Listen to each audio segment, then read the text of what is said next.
last week were the elections, like we were talking about, and while things here in Florida, stayed red like they normally do, there was some amazing news from other parts of the country. Massachusetts now has their first woman ever elected to governor, and the first lesbian governor in the country. Maura Healey, who was formerly the Attorney General, she's also only the second Democratic governor of the traditionally liberal state in the past 30 years.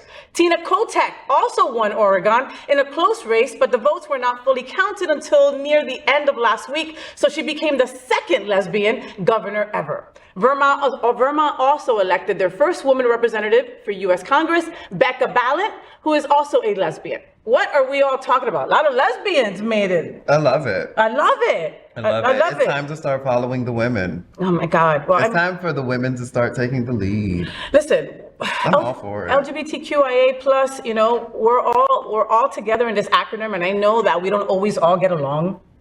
For whatever reasons, right? There's people in our community that are like, I never wanted to be jumped up with the T. I never wanted to be jumped up with the G, whatever. But the reality is that we're all together, and we have to stand together, And so a lesbian being appointed is all our victory. Yes. It's not just a victory for the L. I love it. It isn't, and we had a record number of LGBTQ+ candidates up for election. Yeah. A lot of them won their offices. So even though Florida sucks, we're not going Florida, anywhere. Georgia, Texas, the list goes on. Yeah.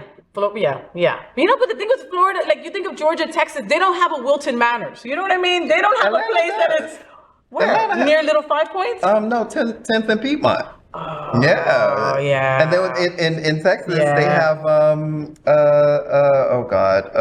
it's not in Houston, it's in the other place that has it too. They have Montrose in Houston. So there it is. Montrose in but Houston. Not as big as us. Not as big as us for sure. Right. I mean, it is what it is. But listen, when one of us wins, we all win. So, did you enjoy the show? I know you did. So make sure to click subscribe so you won't miss any of the events, news, or interviews right here on the Faye What Show. Ring the bell at the bottom of the screen, right there, so you'll be alerted every time we're live. You can also click on the Happening Out Television Network logo so you can see all of the shows on the most diverse LGBTQ+ media network. Find out just what we're doing to bring the L and the G together right here on the Faye What Show. Get the week started with me.